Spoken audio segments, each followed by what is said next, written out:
Hi, everyone, and welcome to Spiritual Experiences with Loretta, y'all. I'm so excited, y'all. Can you tell? I'm in the ninth dimension today, okay? With today. Yes, I'm in the ninth dimension. So we're going to highlight lesson 106 of A Course in Miracles, which states, "Let me be still and listen to the truth." Let me be still and listen to the truth. And our next guest, everyone, has definitely sat still so that he can be a conduit for the truth.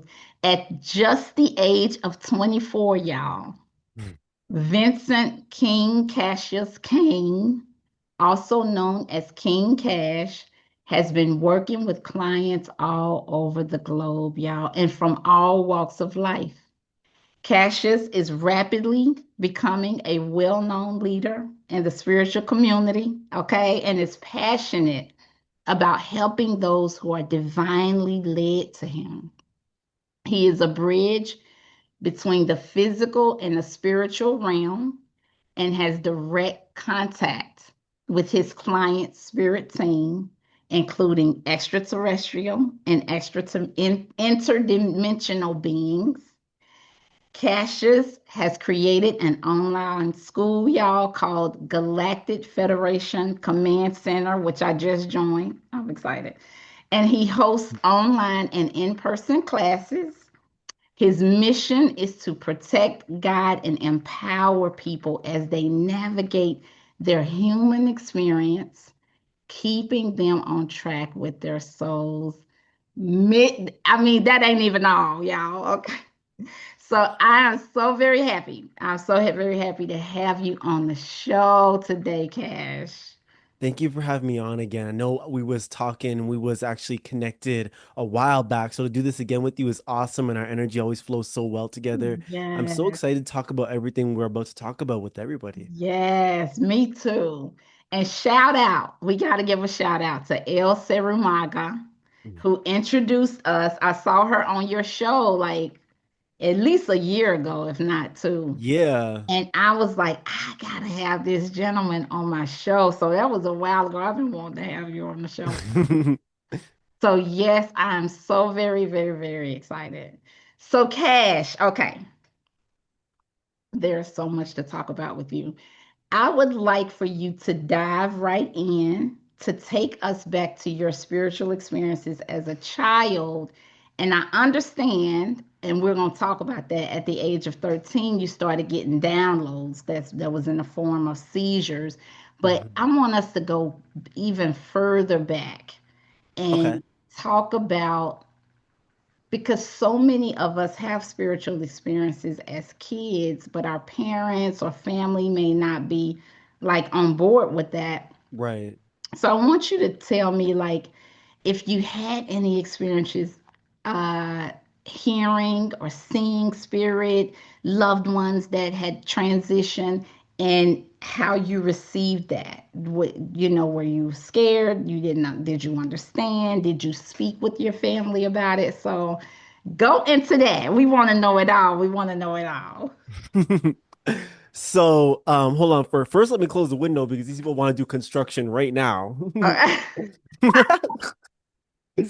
Okay. So I will say, that I don't usually talk about. I'm actually glad you brought this up because I don't usually talk about my experience when I was younger.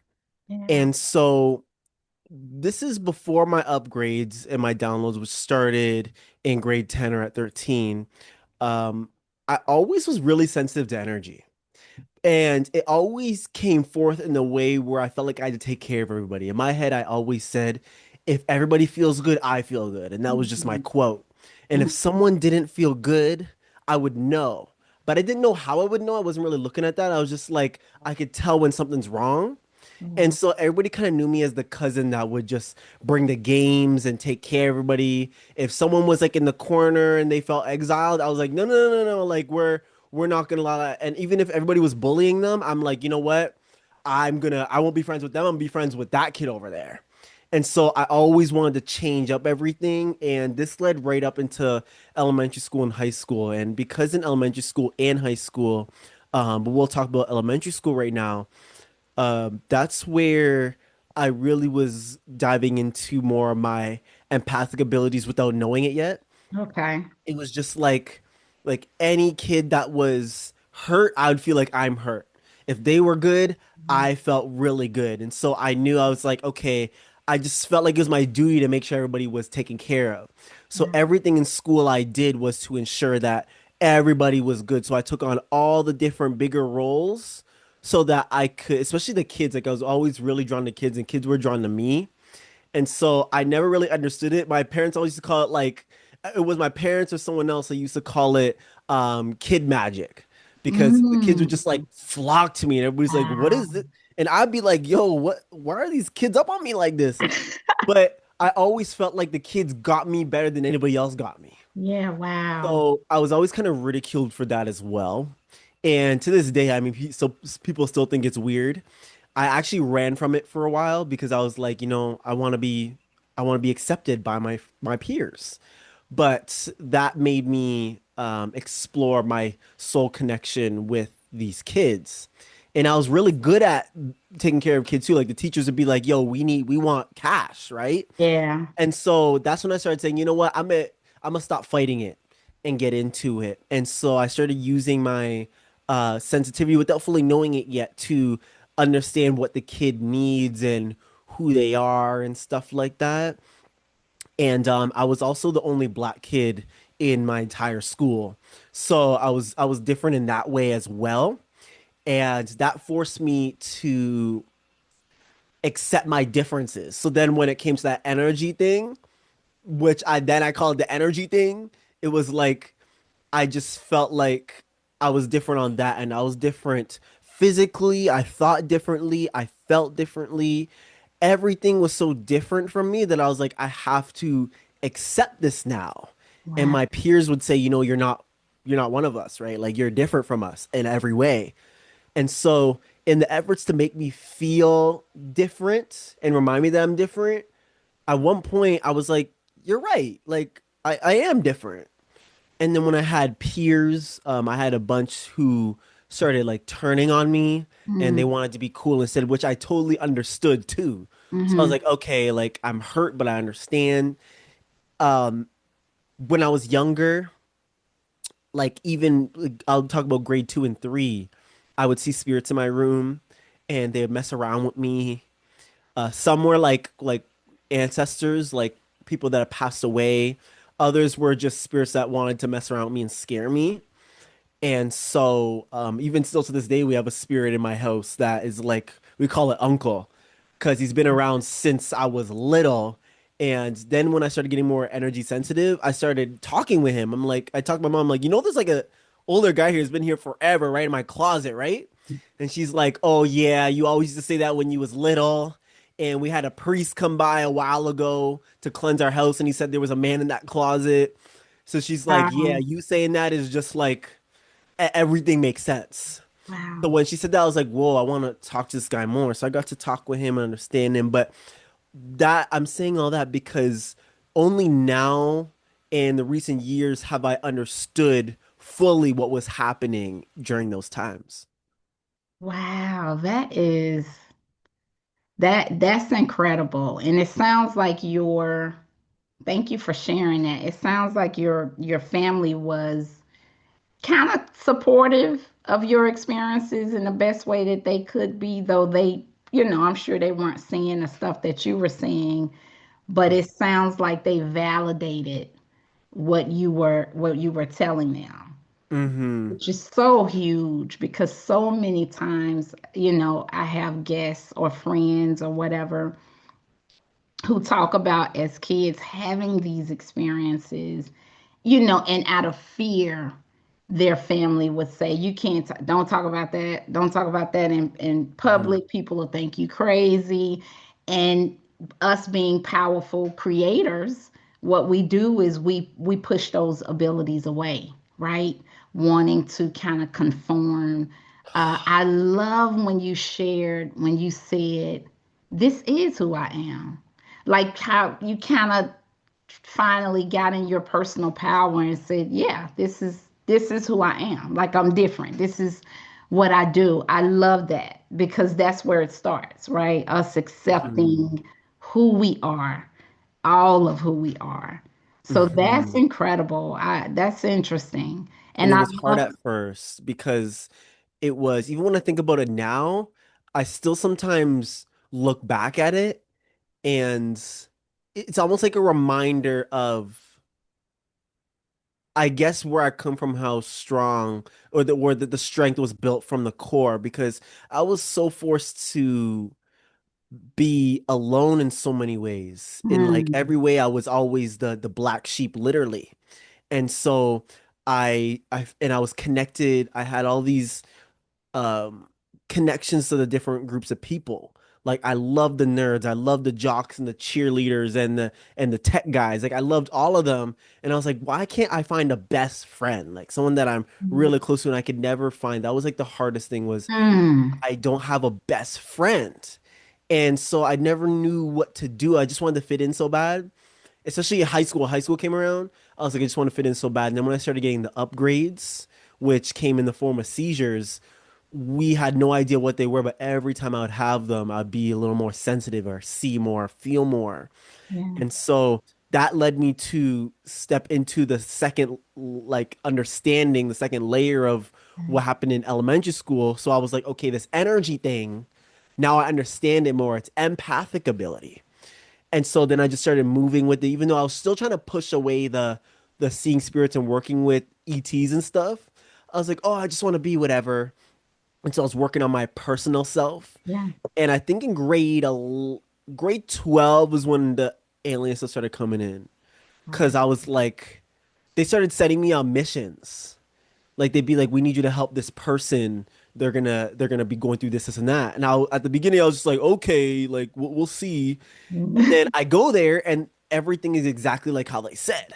Wow. It started to kind of scare me because I'm like, what is this world? What am I? Like, what is going on here?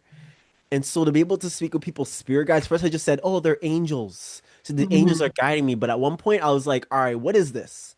Because all you angels look different too. Like you guys, many of you guys don't look like angels. You look like maybe a water person, like a dolphin walking around, but Wow. of the light. So I'm like, what is that?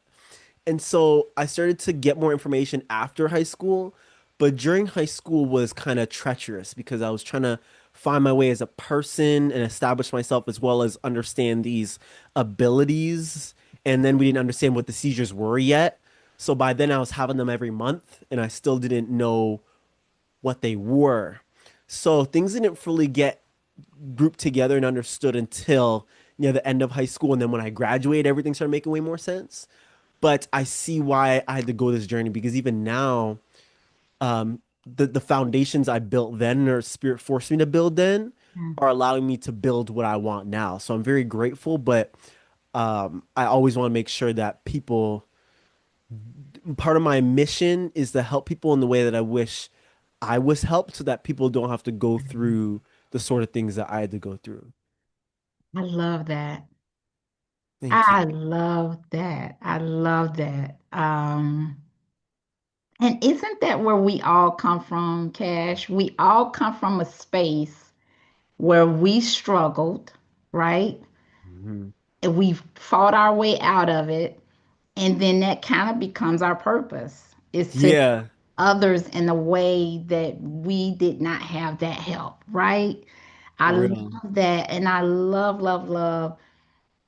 So I've heard you talk about it before where they would say, there's this 5-year-old kid, who is seeing spirit and she's scared. Can you, go and visit her? And you'd be skeptical at first, and then you would go and it would be exactly as you said. That is a beautiful, beautiful thing. And of course, you are so young, your energy is young. Whether you be retirement age, your energy is so fresh and new and young. So I know that the kids would find you incredibly approachable, right? Mhm. And safe to talk to.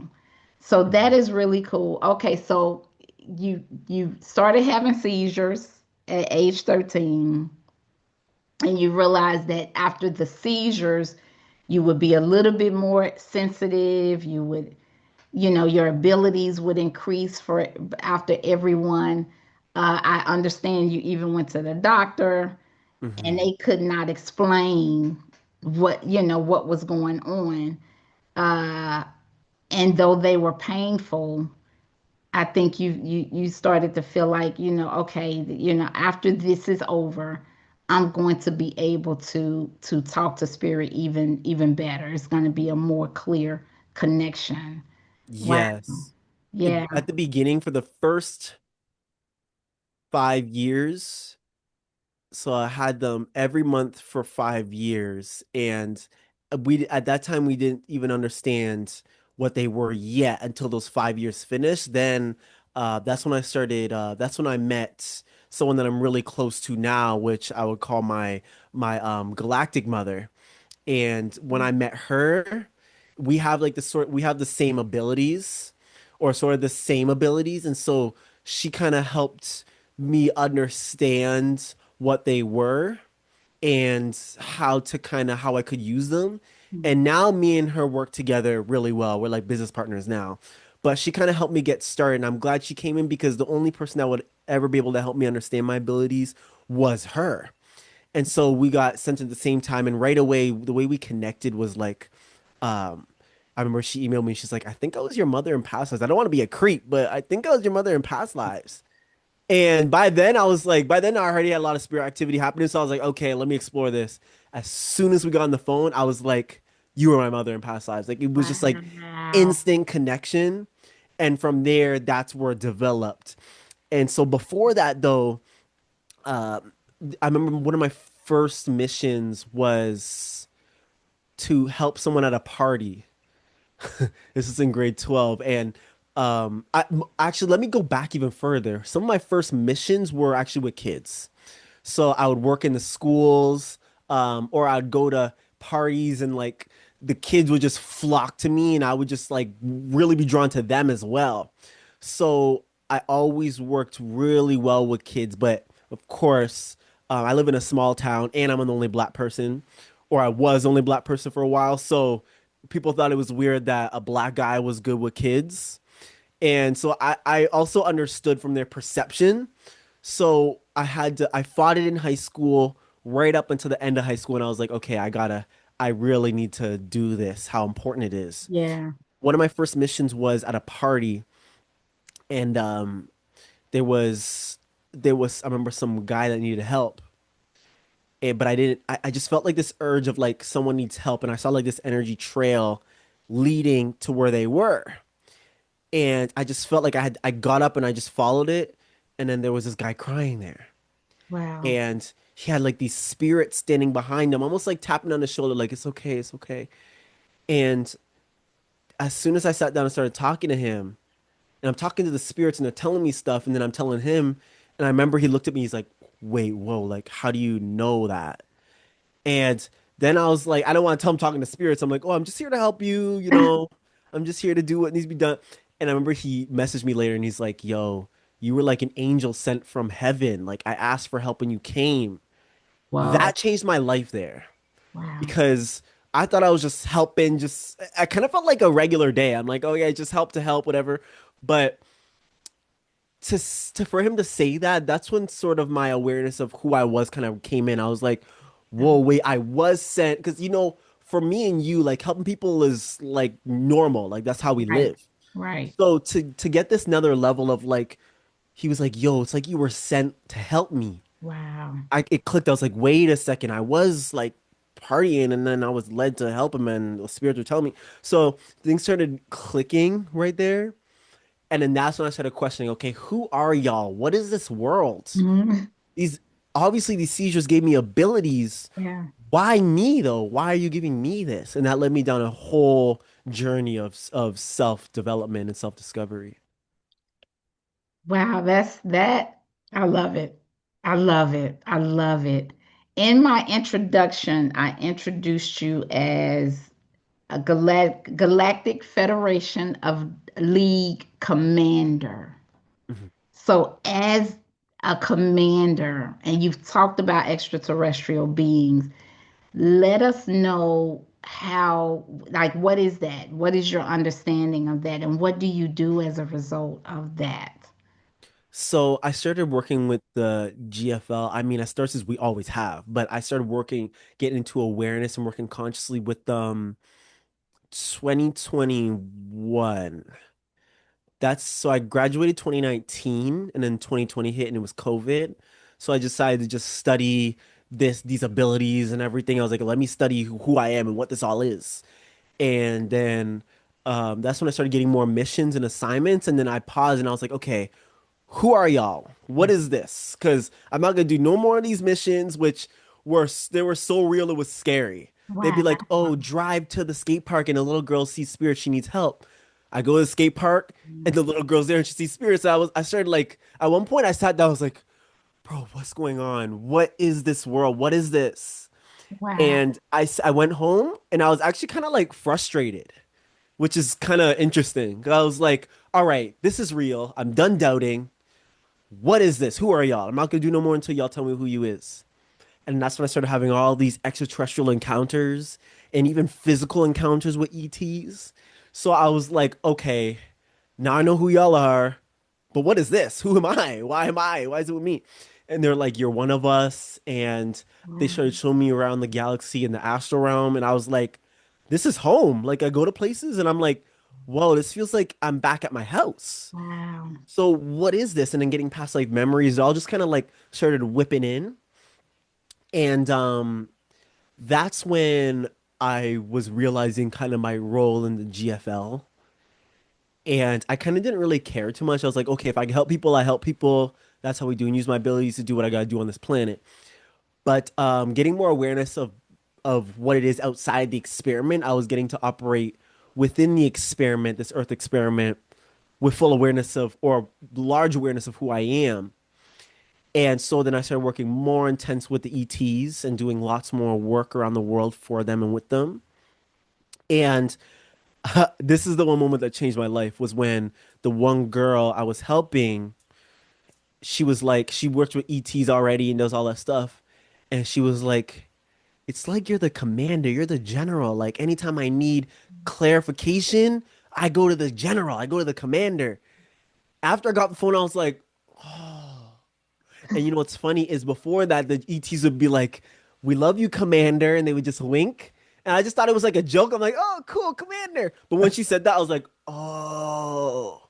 So then that led to me also traveling and getting this respect from beings that I didn't know I had. But they were like, "Yeah, we know you. You've done this on our planet." And while they're talking, I'm like seeing it. I'm like, "I did." I could feel. I'm like, "I did." Wow. And so I don't usually talk about it too much because, um, to be honest, sometimes I'm like, I don't want to sound egotistical or sound like I'm saying I am someone that I'm not. But the way that the title was kind of brought to me made me accept it. And I know there's a lot of people out there that are listening who are also aware of their kind of spiritual status. Like some of you are like, "Oh, I'm a master healer," or I'm a master in astral tech or whatever it is, and you're realizing your role. And I just realized that part of my role was to be like a leader for the leaders or like a guide for the leaders. I started really pushing this. Something in my heart was like, I need to help these leaders because they are helping thousands and thousands of people. Right. So Yeah. I was okay with not being, I'm still like in the mode where I'm like, as long as I'm helping the leaders, we good. And now that Spirit kind of wants me to be more in the public eye, I'm very much more open to it. Yeah. I can really, really relate to what you were saying in terms of not wanting to talk too much about who you are and what you do so you won't sound arrogant. And I've had similar feelings, Cash, as far as my work. I found out that I just have this connection with people who don't have homes, right? Like I was in the grocery store and I'm like, oh my God, This month is really tight, God. Like I'm talking to God, and I Mhm. look up, and there's a woman looking at me, and she's like, I can tell she's homeless, and she's like, can you give me some money so I can buy this? And it was almost like God saying, you are blessed, and let me show you how you are blessed, right? And I've had so very many experiences like that, but I find myself not wanting to talk about it, right? Mhm. Because we don't want to seem braggy or arrogant. But I realize, Cash, that's a part of us standing firm in our power. Definitely. And It's that's to what accept that title. humility is. Really, Mhm. that's what humility is, acknowledging the God that is within us and within everybody else. So I love that. Yeah, keep sharing. I like what you said right there.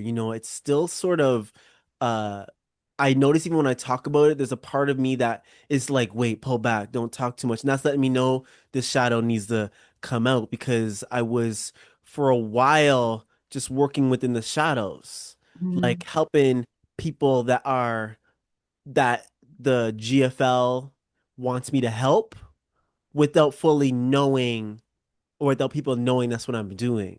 Especially the mm, work I did with kids. Like some of these kids I was in town were super psychic. I could feel them and see them in the spirit realm. And so then when I was guided to help them, I was like, okay, we're gonna find this girl I keep seeing in the astral realm or y'all keep telling me about. And then I go there and then I meet her in the physical. And then I help her with her abilities. We even astral travel together. But then the parents aren't open to that. And also they may also be a little prejudiced. So they see me and it's like a irks. Nope, we're not with that. And then that may cause issues. And so I just noticed that I wanted to do, even though I wanted to be seen, I always wanted to be there for people, be seen so people can know I could be there for them. I noticed I had to work in the shadows. So anybody yeah. that was working with ETs or fairies or different spirits, I would be there for them. And I would kind of hold back from talking too much about this publicly. Hmm. But then the GFL is like, no, no, no, we're in the middle of disclosure right now and you're going to be needed. You're one of the people that are needed. And so you need to be more comfortable with showing yourself out more, Yeah. which was actually kind of the opposite of what they told me before. Because before they were like, yes, we need you to be a little quieter with your abilities too, because not everybody's going to be accepting.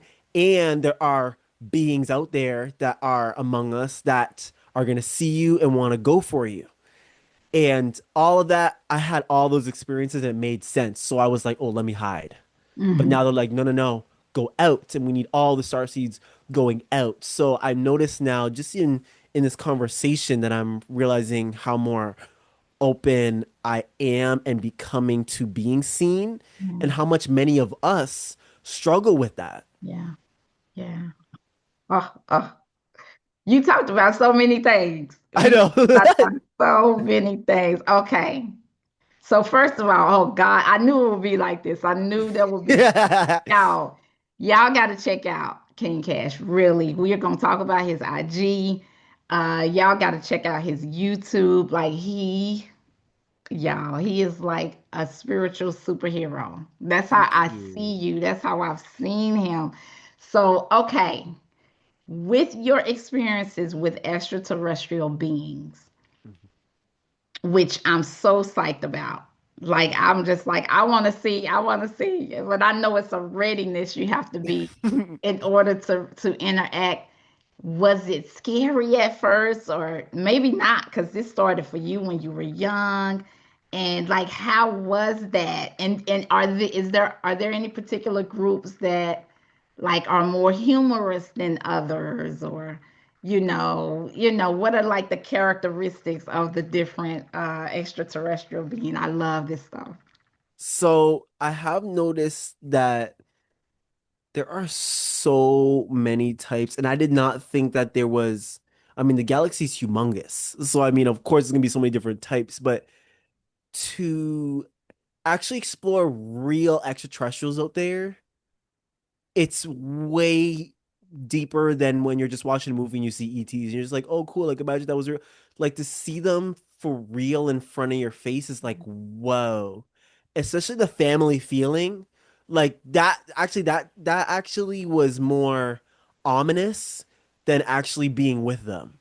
The ominous energy of like, I know you, but I don't know how I know you. Wow. Or they'd be like, oh, welcome back home. I'm like, wait, what back home? And then like, oh yeah, I used to like, do this on our planet and do that. And then I wake up and be like, what? Like, what is this world? Like, what do they mean? And then I'd get the physical signs of it after that too. Like, say I went to like Pandora or something. Then all of a sudden, stuff with Pandoran Planet coming up, or my sister's like, "Oh, I bought a Pandora bracelet." I'm like, what is going? Like, what's happening? It's kind of like scary, and so, Wow. um, it was becoming so clear that there was no way ever of saying, "No, this can't be real." Because I Mm, went through that with everything. I was like, no, I see this, but I'm gonna say it's not real, so then I don't dive into it and it's not. mm, But I'll dive into it with all this sort of like skepticism yeah. and then see how real it is. And so some of the first experience I started traveling around the galaxy, like exploring, I remember I was on this glass floor. It was like I was on a glass floor like floating in the galaxy. And I was just in a lotus position. I was just meditating. And this is me meditating like in the physical. And I'm traveling and I'm looking around, I'm seeing all different planets, and I remember some gray being came up to me, and you could see like the galaxy, like the universe in his eyes, Wow. and it felt like I was looking at myself, and I was like, "Yo, who are you? You're beautiful," and Wow. he's like, "I'm you," and I went, "Yo," and I popped those meditation. I was like, "Yo," and from then I was so mind blown that I was like, I didn't even know what to do. And so I was like, okay, obviously I started studying that character, that being, and I was seeing how he was just like me, but galactic and more advanced. I was like, I want to do that in this lifetime. I Mm, want to bring that right here. And so from then on, I started interacting with all these different beings. I said, I'm gonna travel around the galaxy and meet everybody. And I said this from when I was in grade 7. I was like, I'm gonna master astral travel. I'm gonna get to know all these beings, and I'm gonna do mm, all of this. And then when I graduated high school and started really doing it, I started doing all of that. I was going to all these planets, seeing what's there, writing down, making videos about what's there. wow. And sometimes I'd interact with people, or when I started interacting with government agents, I would already like see what beings are connected to them. I'd be like, oh my God, like there's like these all these grays, and sometimes the beings would tell me, they'd be like, oh, we're in his house and we were the grays in his house. And I'd be like, oh, you saw grays in your house, and they was walking around. And he's like, yo, like how do you what, like that's crazy. And even me, when people say that, I kind of in my mind, I'm like, oh shit, like I know it's real. I know what I'm seeing is real. But then when they react like that, it kind of clicks in my head like, yo, Cash, you're Yeah. doing real stuff here. Like I gotta keep reminding myself like you're for real. Like you're real. And so then that's when they were starting to give me all this insight, and I was seeing the different types and what they are. There's a lot of human ones. You guys will be surprised. There's a lot more um people of color out there than you think. Actually, Mm, majority of the human ones look like people of color. People will be surprised by that. wow. But there's so many different colors. Like you'll see pink skin people, yellow skin people, but for some reason, black skin people or brown skin people have the DNA of like all the humans. Wow. So they're kind of known to be like one of the original humans. And then there's of course like the milk white skin ones, which I love. Pleiadians, Syrians. There's some beings that don't even not even close to human. Wow. I love the gelatinopods. They're like giant jellyfish creatures. And they're some of my favorite people because you interact with them so mentally, emotionally, and astrally Wow. that you feel like they get you. Oh, they're some of my favorite people. But there's so many different types that I could go through a huge list. I actually want to create a book that kind of goes over some more of the ET beings because some of the stuff I've seen out there, I'm like, people wouldn't even be able to fathom who you even are. Please do. Like, please share your wisdom and your not. You have such a depth of knowledge in this experience, and it is so juicy. It is juicy. And I see the lion. Everybody sees the lion on Cash's bed. I know that you've been called a Lyran commander. hmm So I would assume you have some Lyran lineage as well. How did you find out about that? this what I'm about to tell you is what my journey looked like for everything. Is you guys are gonna notice a pattern where it's like I kind of get it's so real it kind of gets scary. Like you're like, Yeah, what? Like this is yeah. wild. So when I was in high school and I was introduced to that whole world, I was so scared. There was so much racism and so much I Mm. felt alone and the energy was oh my God, it felt like I feel like that was like at that time that was like my personal hell because it was like Wow. energy everywhere and like the chaos and like I'm the little small guy with all these big people. It was so overwhelming that I was my body like it was super anxiety at that time. And so that's what we thought led to the seizures actually. Mm, And so I kept telling myself, you're a lion. Like you could do anything. You're a lion. And I said, you know what? I'm gonna live by that. I'm gonna live by that from now on. So I said, you know what? I'm gonna be a lion and I'm gonna master this school and I'm gonna master myself to the mm, point where I could take care of everybody in the school. And I did just that. And so over the years, I just built this confidence and power. 48 Laws of Power. I was guided to read that a lot. And I was okay. getting past life memories of me within Lyra and but I didn't fully understand yet. These past life memories came after high school, Hmm. but during high school, I was just like I kept saying, "I'm a lion, I'm a lion. I could do this, I could do this." So then when I got to that point, and then I graduated. That's when I started getting past life memories, where I was a lion-headed person, and I was fighting in Lyra, and I remember searching for my people because they were like doing a genocide on Lyrans. And I remember being one of like the last Lyrans to exist. And then someone did a reading on me in 2021 or 2022, and they were like, "Yo, you're a Lyran." And I didn't even know what a Lyran was. I started crying. I Wow. was like, I don't even know what that is, but that hit me deep. Wow. And that's when even more past life memories started coming in. And then I got like an epiphany moment where I was like, hit. I was like, oh my God, you always said that you was a lion, and you've always been drawn to all these different ET species. So that's where it kind of got ominous and scary. I was like, yo, what was happening? What's happening?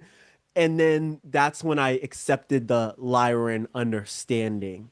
And then that led me to realize why I'm so connected to all these different types of humans and beings and why I don't just resonate with one type of human Hmm. or one type of being.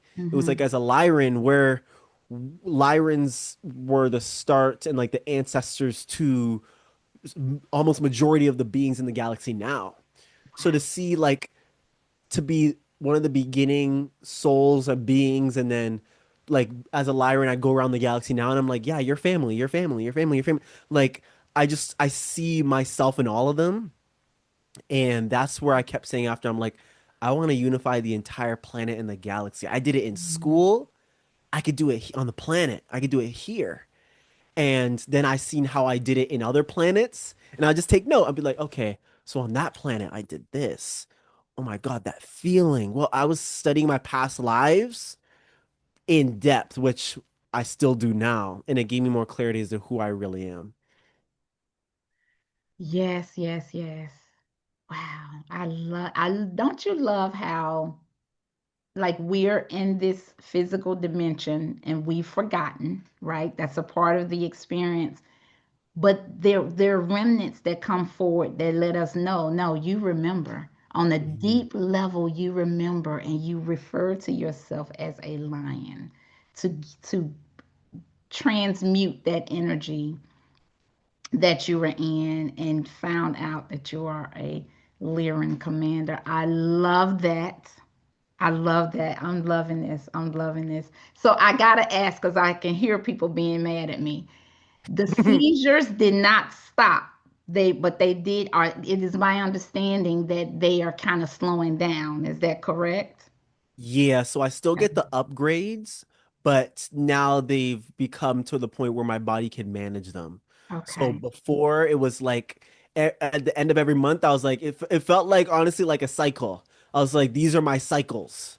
It's like, okay, it's coming up near the end of the month. It's getting about, I would say I'm due. And I could feel the energy of it coming up. Mm, I still kind of have a hard time explaining what it's like. It feels like an extreme, imagine extreme deja vu. wow. And it's like so extreme that your body is like overwhelmed and my blood would go cold and that's how I knew I was about to seize out. And I could like hear voices and like see stuff and then right when I'd feel a certain energy, my blood would go cold. I'm like, okay, I'm gonna seize out. I have 60 seconds to Wow. find a comfortable spot. And then I would seize out and I would like stop breathing. It feel like I would die. Like it'd be so painful. I would just like Uh-huh. die and then wake up and it feel like I'm in a whole nother universe. I'd be like, whoa, like I, I'm waking up in a whole different reality here. And I would have to sit down and kind of explore what new I was given, whether it was new abilities or upgrade abilities. Many times it was past lives. So I Hmm. would spend days processing these past lives and sometimes they'd have me watch movies. They'd be like, oh, watch this movie. And I look it up and I'm like, whoa, okay, that's cool. It's very linked to that past life. If I ever tried to ignore it, of course, physical stuff would come in and be like if they were like, oh, you were like I saw a past life where I was like a Halo looking guy like this. And I was like, oh, cool. Okay, anyways, go let me go like go eat or whatever. Then I'd get flashes of it, and then all of a sudden my brother would be like, and he would send me like the Halo series and be like, I feel like you should watch this even Mm. though he knows nothing about what's happened in my life. I'm like, okay, Spirit's saying, pay attention, like do this. So I started forming this relationship with Spirit or the or Source, and the way it was guiding me, and the beings, also guiding me with Source. I was like, okay, I'm gonna listen. I'm gonna do what y'all are saying. And the the past lives is definitely not what people think because people are like, oh my God, like I go to a reader and they tell me my past life and this and that. That's really cool. It resonates and explains a lot. But when you actually get real memory, it's so deep. It's just like if you get a memory of like when you were as a kid. Mm-hmm. And so I can't wait for the day when there'll be a time when we could dive really deep into that past life stuff. Yes. Yes. But what I feel like will be acceptable now for people about it is that when you get certain flashes, it feels like a memory, like how you would in your lifetime now. Because I'm like, I, it feels like I've lived this. I've lived this war, or I Mm-hmm. lived this Mm-hmm. time as a teacher in the galaxy or as a explorer. All these different lifetimes I lived, but didn't live in this body. Mm-hmm. So the experience, the emotion, sometimes I would like if it was really heavy, I would be like really emotional that day because I have to reprocess Yes. that lifetime, but I also would gain the power and the strength of that lifetime. I'll never forget the one where I was um I was a bounty hunter. And I looked like Metroid. And I was a woman and I had blonde hair. It's one of my favorite forms. And I was alone during the Orion and Lyran wars because I was like, as long as if I don't love anybody, then the reptilians can't hurt someone I love and hurt me. So I was like, I could do this. I'm gonna fight alone and do what I gotta do, but I Mm-hmm. don't want to love and get too close because then they can hurt me. Wow. But I lived so like thousands of years I was alone. I was working for the GFL and I was like, I'm just gonna hunt down dark entities, but not work for the GFL, just kind of do my own thing and they would hire me. And that lifetime reminds me of my lifetime here, being alone for so long Mm-hmm. and having this inner self-determination. And then I had to get over the similar things. So getting that past life, I also was like, I could fight dark entities like that too, right now. And Mm-hmm. that's where I became a shadow hunter, right? And I started hunting dark entities. So it got me to the point where any memory I got gave me pain or struggle. But every time I would get that, I would be like, whoa, I'm about to go deeper. I'm about to get stronger. And then I would get so much stronger. And I know this will be another topic, but coming across people from those lifetimes in the physical is mind blowing too. Like I'll go into this real quick before I stop saying what I'm saying. There's one guy, me and him were really close. We were actually in this lifetime, we were like intimate. And my soul name in that time was Kasika, and his was something else. Wow. And so when we connected in this lifetime, we instantly felt it. And then we were both getting past life memories simultaneously. And I'll never forget the one day he asked an AI about our past lives. And I Mm, was like, AI go know nothing. Why you asking Chat GPT, whatever? right. And he went and asked. And it gave a detailed like story of our past lives exactly how they are. Stop. It was like, oh, Kasika was a Lyran and was a bounty hunter and did this, and I was like, bro, what? And then it labeled his side. That still mind blows me sometimes. But it laid out exactly our lifetime, Wow. what we've been through, and our connection, and how it ended, just like how it ended in this lifetime. Bruh, blew Wow. my mind. But coming across people with those that share those lifetimes is something that is normal, actually, that all of y'all experience in different forms. And Mhm. sometimes, oh, I have to say this right now. Um, I have some nephews and nieces in my family in which are soul children. So it's like they're my children in past lives. Wow. And as soon as I realized this, I was always like in my head, I'd just hug them and be like, my soul child, like, I'm so glad to see you again on Earth. Mm. It still makes me so happy every time I think about it. And all these kids, I didn't say nothing. All these kids will go up to their parents and be like, he's my real dad. He's my real dad. And my one nephew, we was robots. Do you remember? And I was like, Wow. yo, yes, I do. Do you remember when you was my Wow. son? And he's like, yeah, and you were gray and I was blue. And I was like, I gotta go to the washroom. I gotta get out of here. Like it's so crazy how it lays out. Wow. Wow. That is so cool. That is so cool. So, number one, that gave me chills. And that's absolutely how it happens when we meet somebody and it's like, why do I feel connected? This doesn't make sense logically, Mm-hmm. that I would feel so much resonance with this person. Like one of my good friends is like from South Africa. She's older, white, black, and it's like, but there is that soul level history Mm-hmm. that goes beyond logic. And I wanted to, you've talked about it a couple of times that on top of everything else, Cash, you dealt with racism in school. And I know Eric Taylor's kids deal with a lot of racism at school. And I have teens. My daughter rocks this afro and she goes, they go to school where there's very few minorities Mm-hmm. and they deal with that as well. I wanted to know, number one, first of all, I wanted us to talk a little bit about how silly that is, right? Mm-hmm. Following up the conversation about us having these many different lifetimes. We this is just the skin we are in this particular lifetime. We've Yeah. all had the different forms and the different experiences. Mm-hmm. It really is a very primitive issue to deal with someone not liking you based on the skin that you chose this particular lifetime. And I'm hoping that through evolution, we as an entire collective can get to the point where we go beyond that. Like I always say on Mm-hmm. this platform, we are not our bodies. But I wanted to know if you had anything to share to the youth about who may be dealing with racism, whether it's blacks dealing with other people not liking them, or colorism in all different kind of forms. Mm-hmm. There are white kids who go to school with people who don't look like them and they're ostracized. So Right. is there anything you would like to share to the youth or even to parents who may be dealing with that?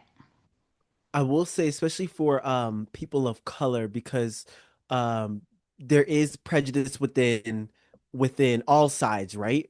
So Yeah, it's like any race can be prejudiced to any race, but right. racism, which is built off of a structure of power and like a system of supremacy, which is basically only really experienced by people of color because the system was built against them. Mm-hmm. I will say for people of color that are struggling with racism, um, I'll say from some personal experience to kind of wrap the wisdom together is in elementary school I used to teach a lot about Black history because Black history wasn't taught, Mm-hmm. and I wanted my peers to know about my people.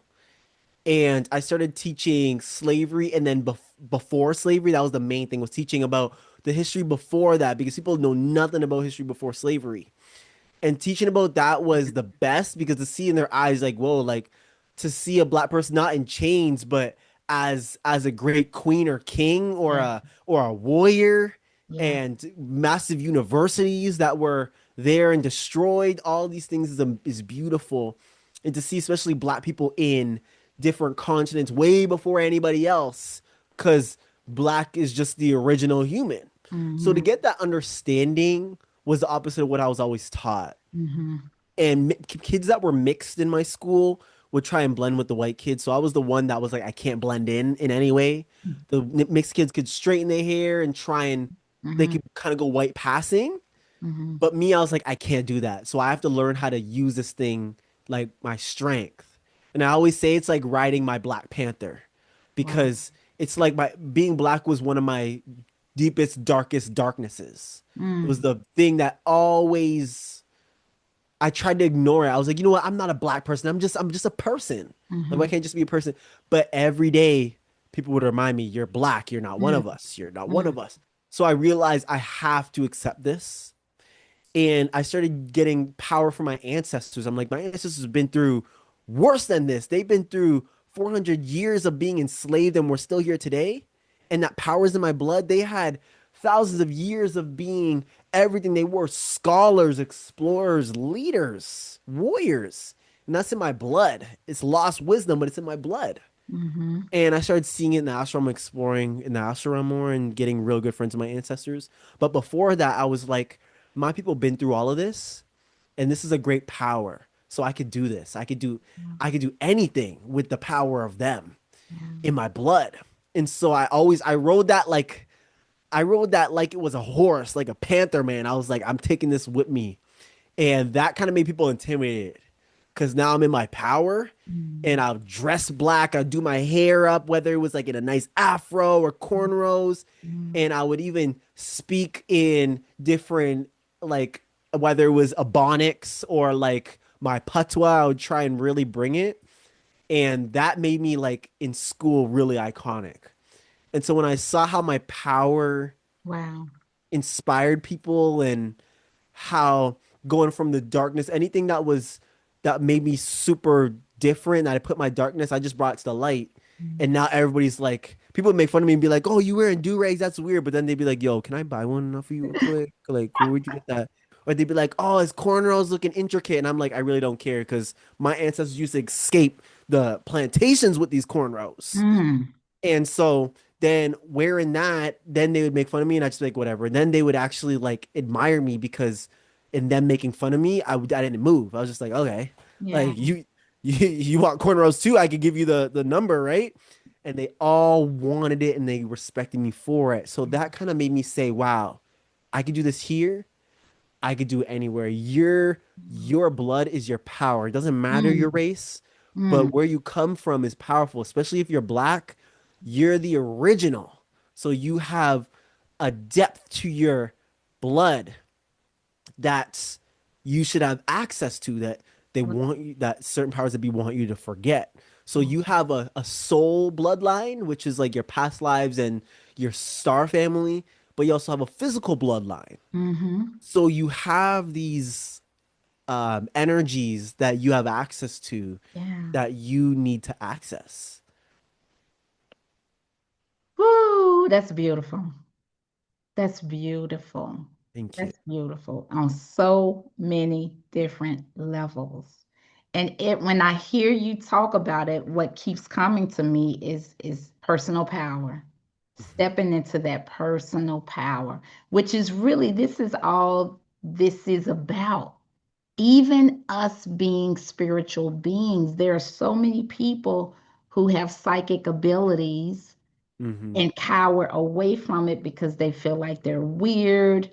Um, I can't share this with people who I go to church with. They're going to think I'm worshiping the devil. I can't, they kind of live in the closet, but it's like, no, like be that which you are, step into your personal power. And I love, love, love that.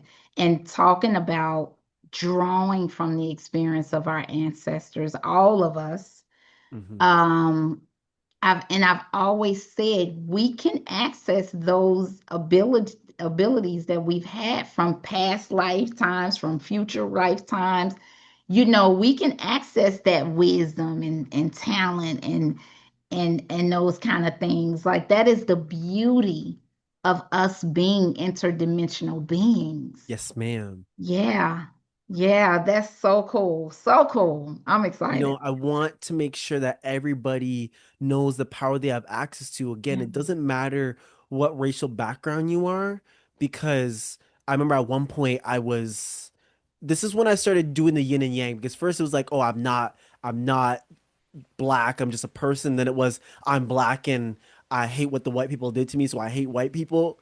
And it reminded me of the Lyran story again. Like first the Draconians were doing so much to the Lyrans, and then the Lyrans started really having this huge hate toward Draconians, and then that caused another more issues, and then we had to unite. So hate can go both ways.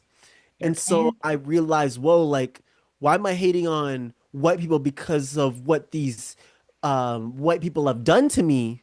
Why am I categorizing all white people as that? Just as they categorize all black people one way and I have to live and fight against it. I have to represent. That was my first thing always in school was I have to represent, because meeting me, I represent all black people. Yeah. Sometimes I was the first, actually most times I was the only black person they've ever met in their life, Yeah.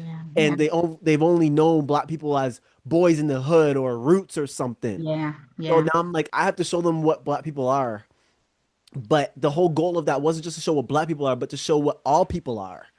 But they didn't have that mentality yet. So I realized my mentality was going way bigger. But I was like, okay, I gotta still do my mission in the system. So I'm gonna have to see where the system's at and work with it. So now I'm like, okay, like I'll be like, yes, I'm black and yes, I do this, but I don't just associate myself as black. I'm using that power that I am black in this lifetime. And I see why I chose this Mm-hmm. form, Mm-hmm. especially since people are going to know of the original human and see why black history, for example, was so hidden and kept away, and why people don't want people knowing certain black people were doing certain things. In my mind, that all is just humans fighting against themselves. We've seen this in the galaxy and other planets where they fight against like who's who, what's what, and then they realize, okay, we have pink versions of us, we have yellow versions of us. Yeah. Why is one better than the other? Yeah. Okay, yes, we all maybe come from that black version, so we all give respect that, we all come from this black version, but we have all these different colors which Yeah. have different ways of being and different ways of doing things. So if we could unite that, then everybody's in awareness. We're all just souls choosing what body we want to step in. I think that's really important for people to know, Yeah. to kind of accept that body, but Yeah. also accept that you're just operating in that vehicle as a vehicle. And that's it. Beautifully said. That is absolutely it. We are just operating in this vehicle, as this vehicle so that we can further demonstrate our soul level purpose. We are all on a journey. Yeah, and so I'm excited about the entire planet evolving its way of thinking. And something that you said that Mm. was important is that the extraterrestrials have been through this. They've been through that. So it's like, yeah, it's time for us to get on board, evolve, evolve. I wanted to talk about Cash, what our vision would be. You and I talked a little bit about schools, the fifth dimensional school system Hmm. for our youth, and just how we can evolve that.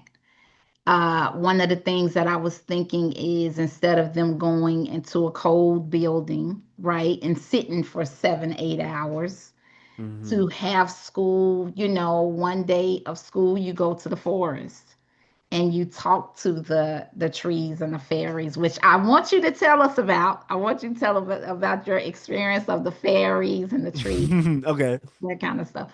But giving our children a richer experience of life, how to interpret their emotions, the understanding that our feelings is the language of the soul, understanding that we are creative beings. People don't understand that our beliefs, our thoughts, our speech, our actions manifest an experience for us.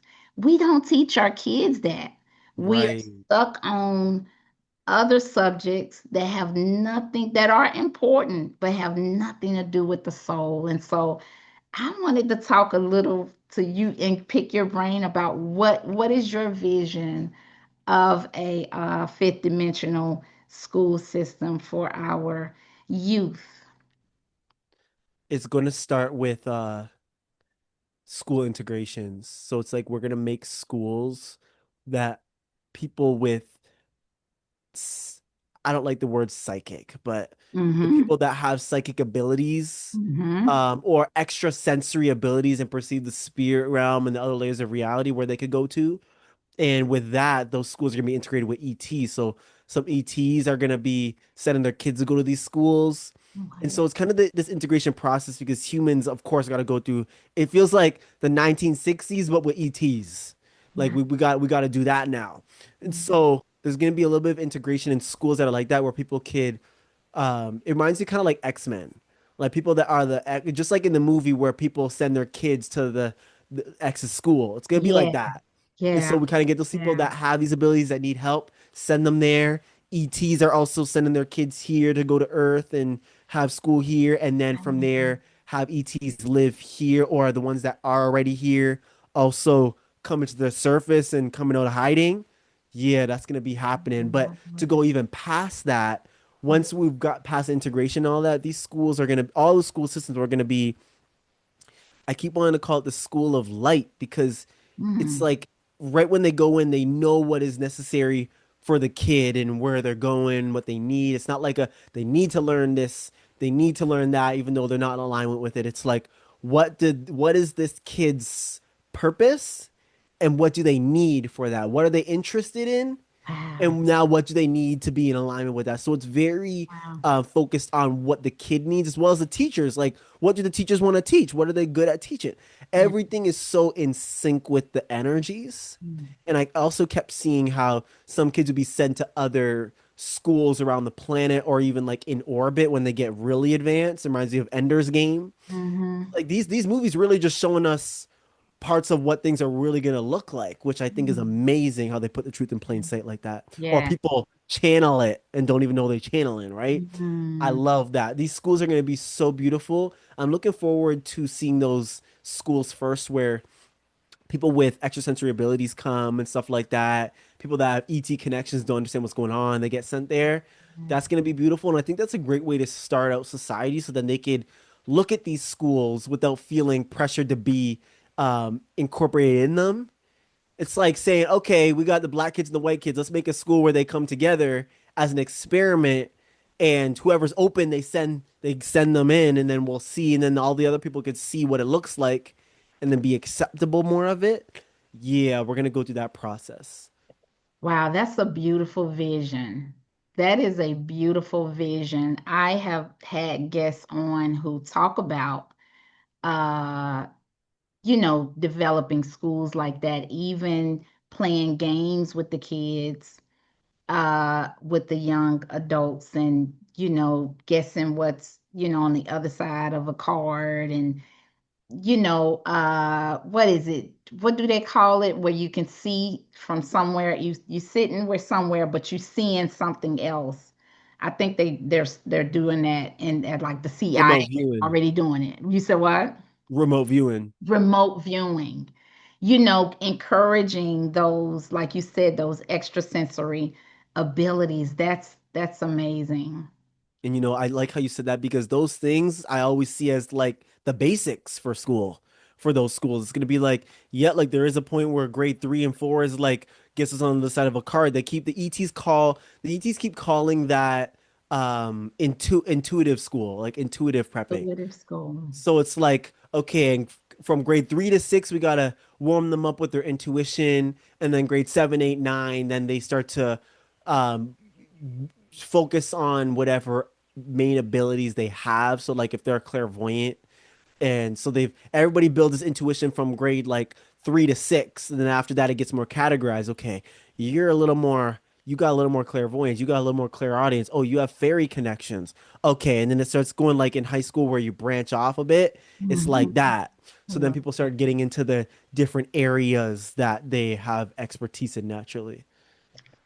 Oh, and I feel like as I'm putting it out in the universe, as we are speaking it for everyone who is hearing this and holds those visions for us to manifest it, because it's us that's gonna do it.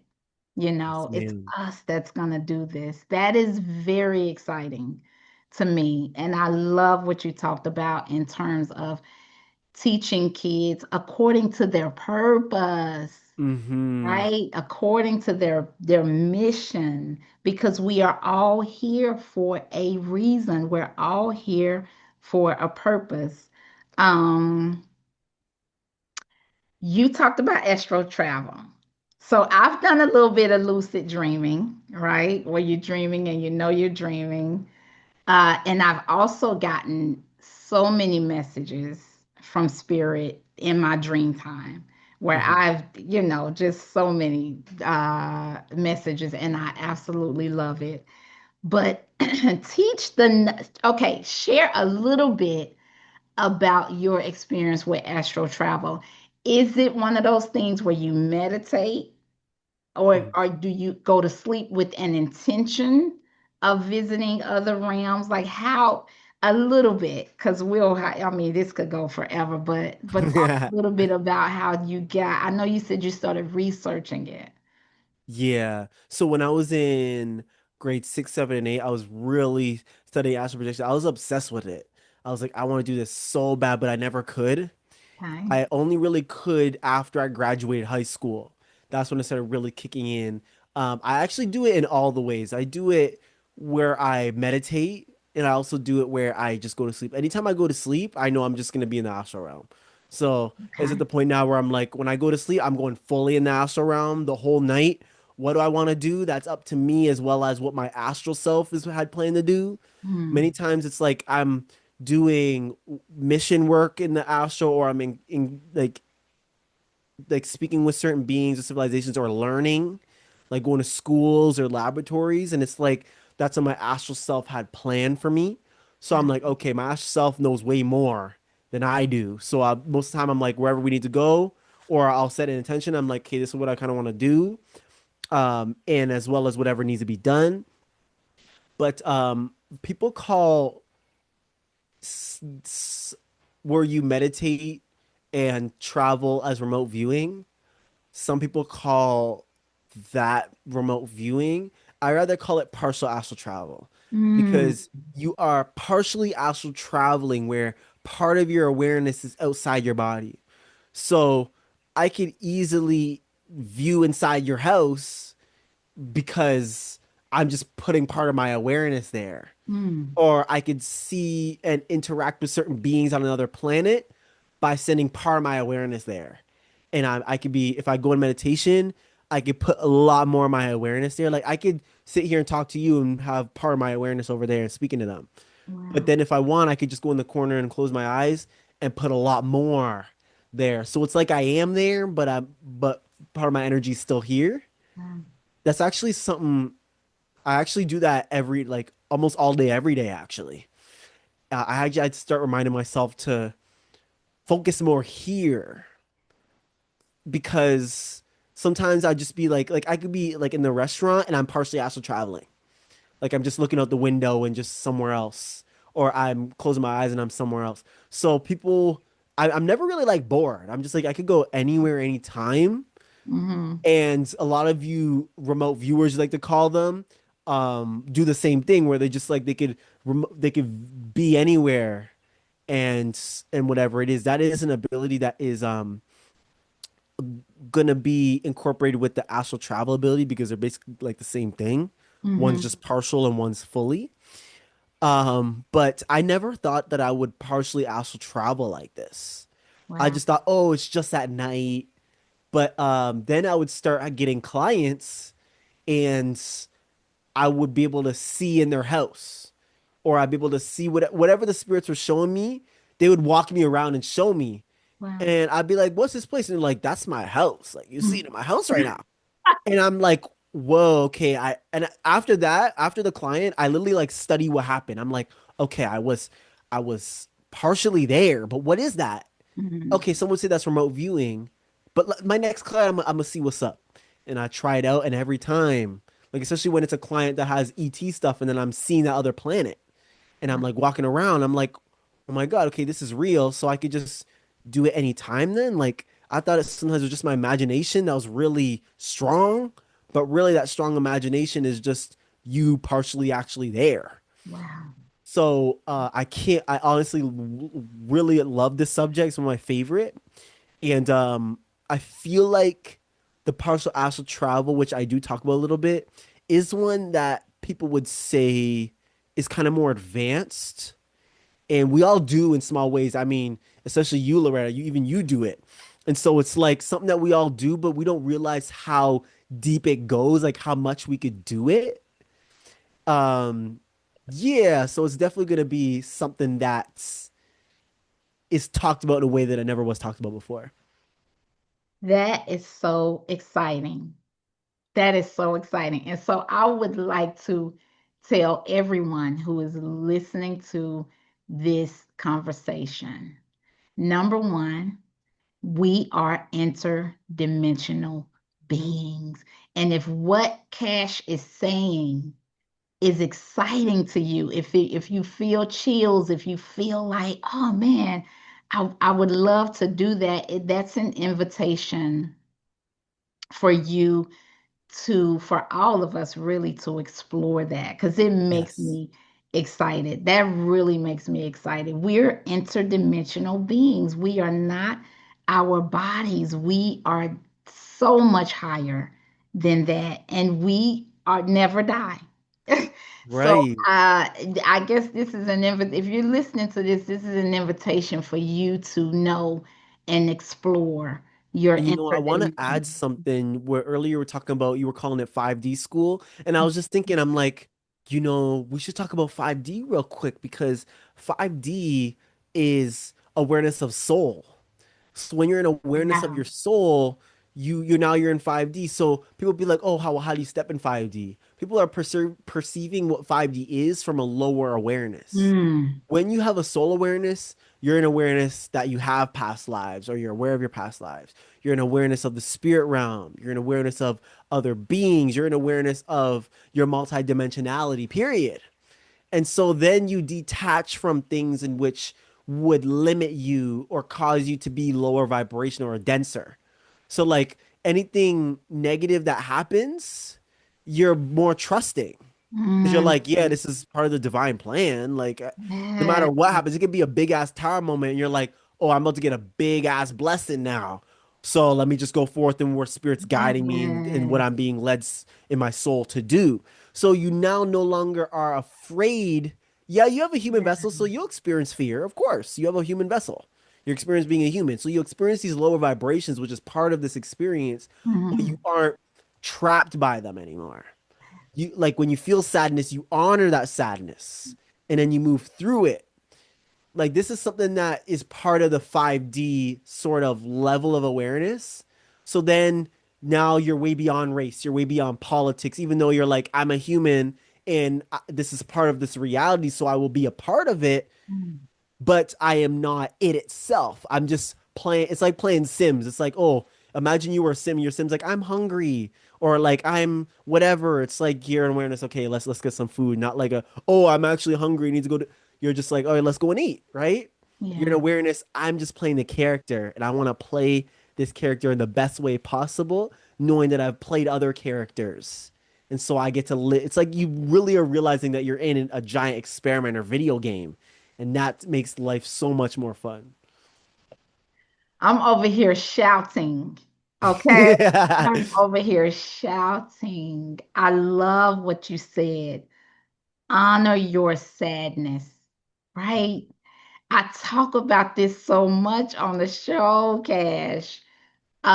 We don't like to be uncomfortable, and you don't have to sit and wallow in a low vibration, but I've talked about us likening our heavy or dense emotions to that of a child, children coming to us, just Hmm. needing more love, just needing Hmm. more love and loving them, loving those parts of us, and then releasing it. Emotions is energy in motion, allowing that to be, because when we don't, it's like to say to that part of us, you should not be here.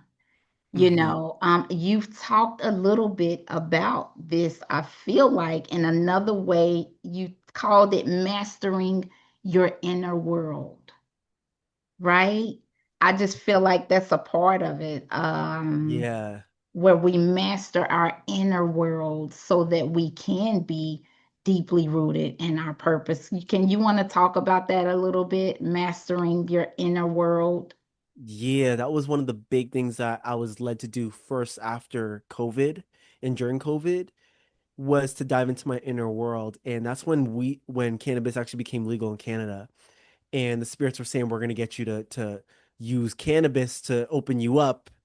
And I was like, no, we the only black family. Like, I'm not trying to be the black family that smokes, you know what I'm saying? No, don't do this to me. And that's when my uncle sent a whole bag of weed to the house and was like, oh, I feel like Cash needs this. I was like, oh my God, okay, I'll do it. I'll do it. My dad planted cannabis in the backyard, and I was like, Dad, please, no, no, don't do this. And then after, I was like, okay, I accept. And I would smoke in my room alone and it would just be like a few hits of a joint, and I'd be like moving through so much fear. Especially that was when I Mhm, was getting over my social anxiety. mhm. So I would smoke, and then all this anxiety and fear would come up, and I would sit with the journal in my room with the window open and some incense, and just go through everything Wow, within myself. And I'm like, I have to do this.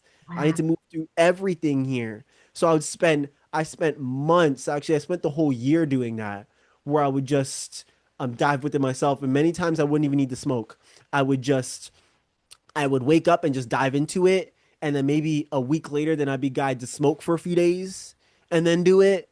But anytime I would, the cannabis would bring up stuff deep down that I need to Wow. bring out.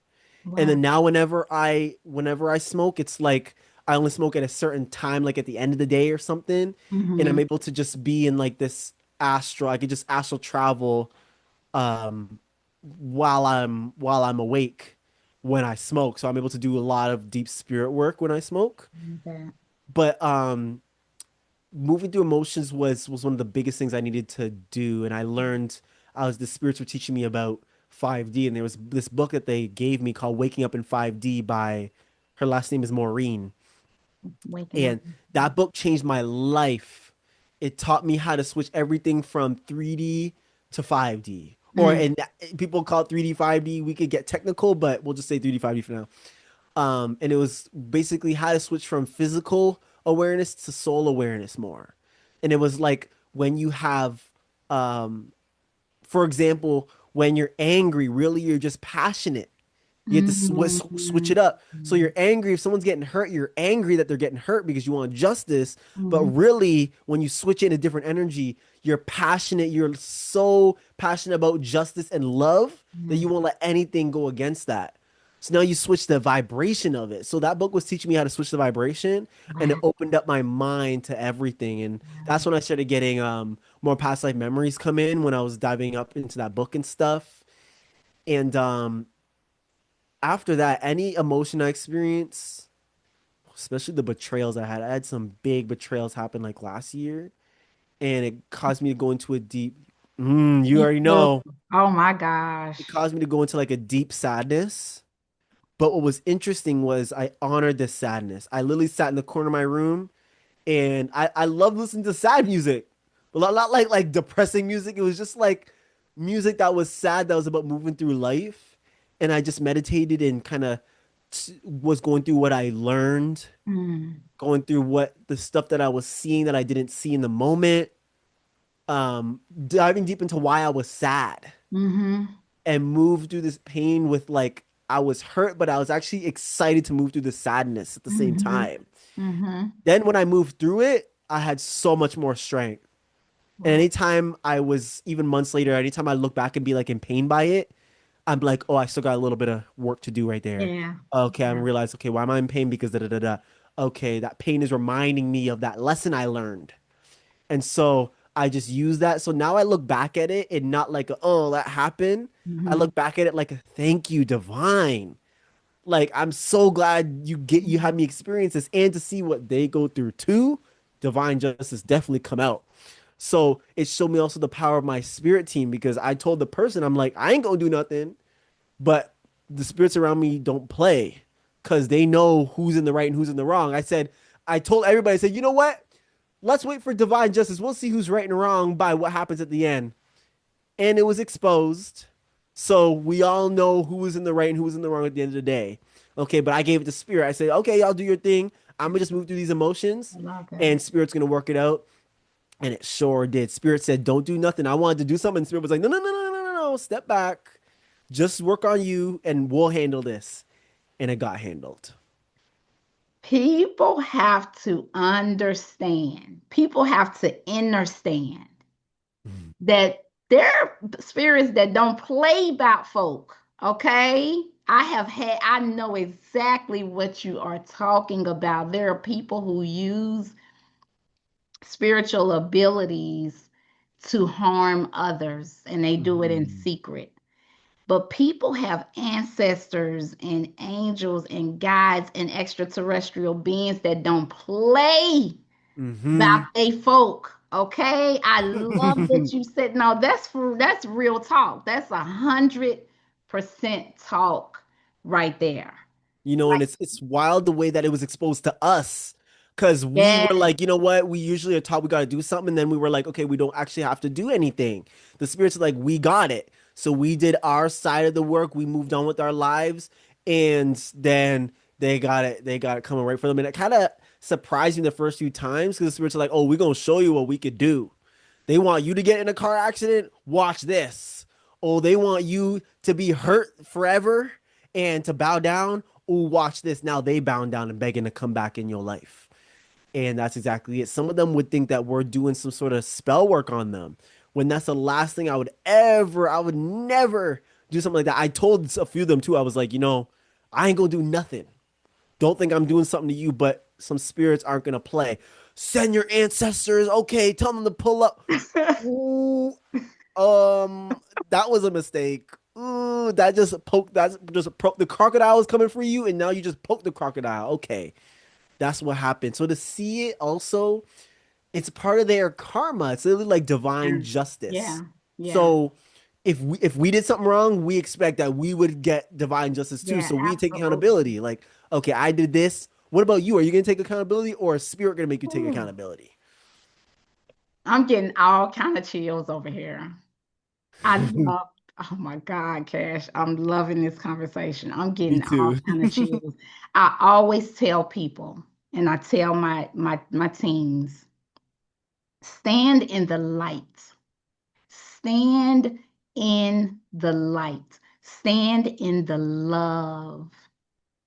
What we do to another, we do to ourselves.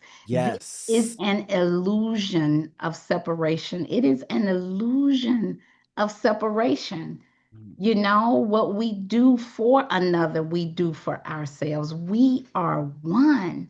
And Yeah. all you experience betrayal or whatever, and you just stood in the light because you didn't want to have to lower your vibration to Right. try to do anything on no crazy tip. And the But way they staying was in the light. pulling up, standing in your light, I love that. Definitely, that is important for people to do, and people feeling like they need to do something when spirit got their back.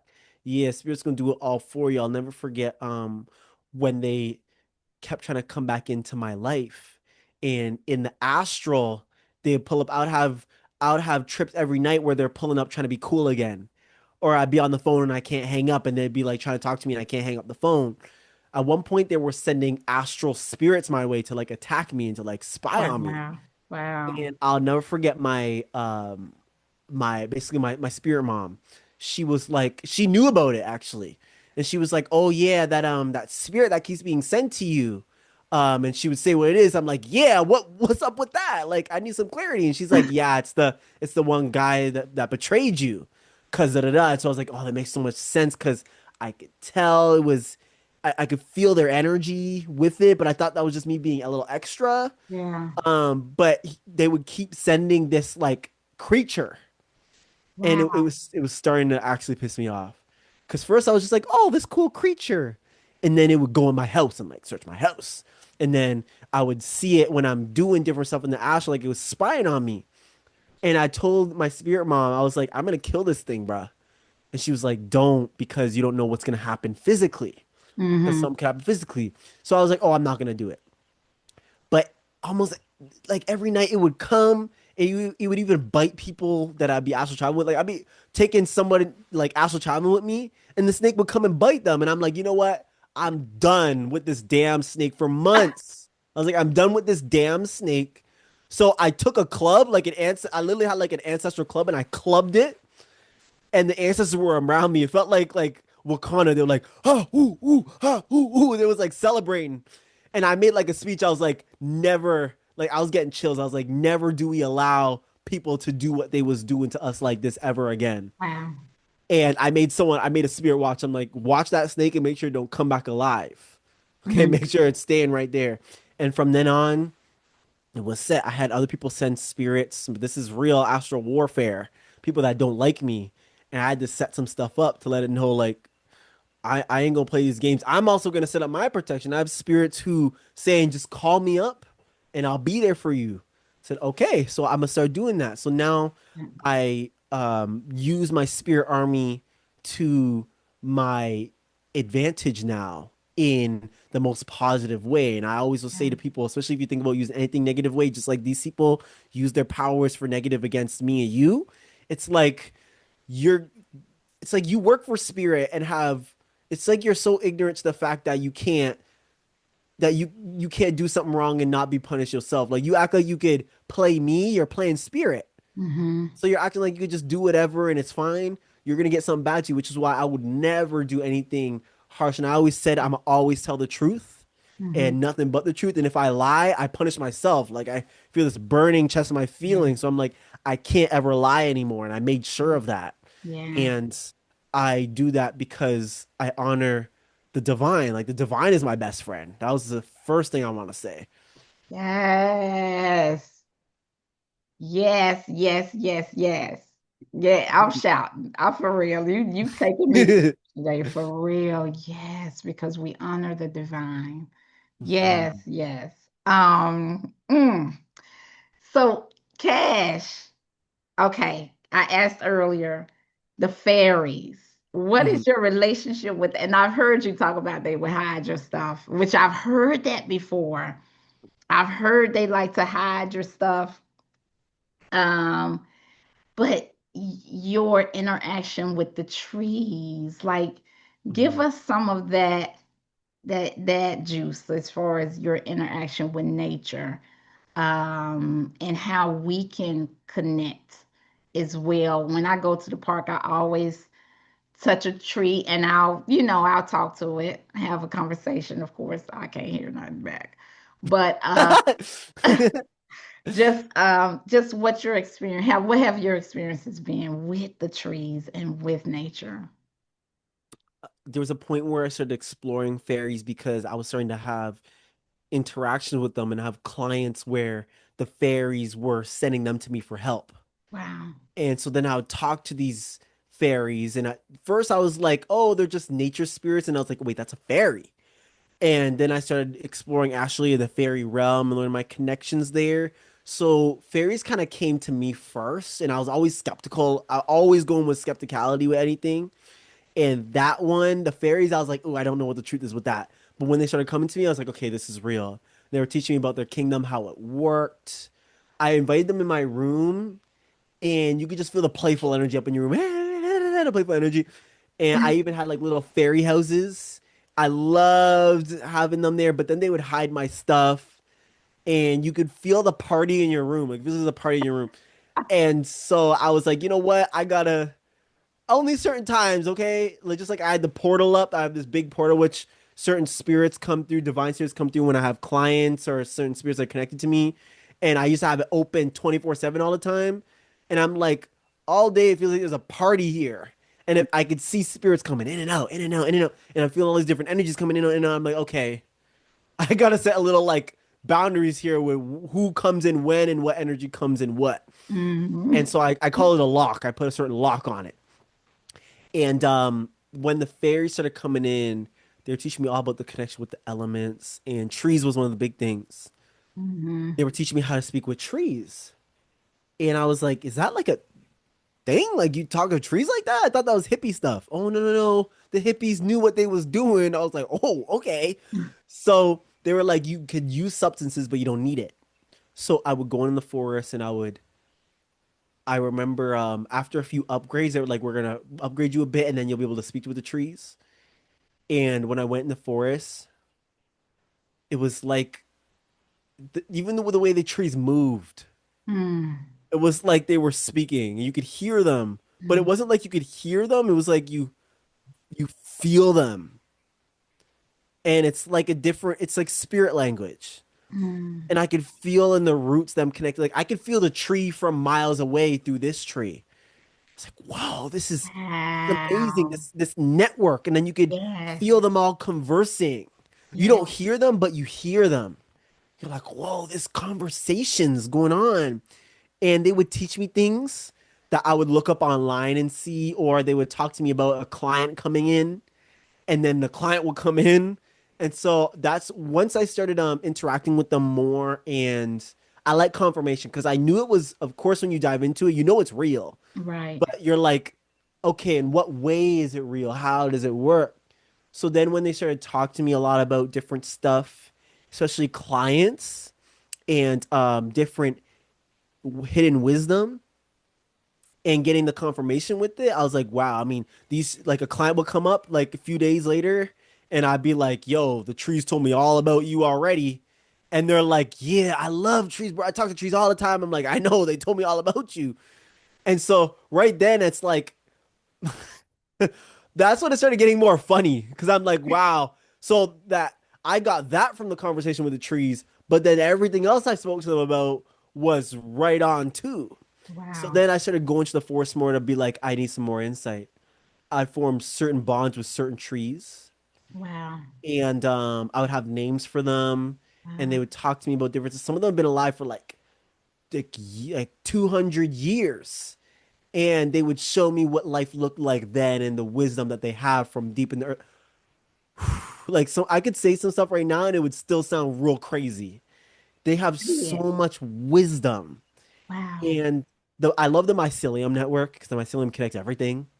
So I like to call it the Ethernet, the mycelium internet, because you Mm-hmm. could connect with all the different wildlife and plant life and wisdom across the planet through the mycelium. Mm-hmm. So I started connecting with the mycelium internet. Wow, reality is definitely so much more stranger and intense and magical than fiction. It's so mesmerizing. That's facts, man. That's facts. There's a documentary about trees.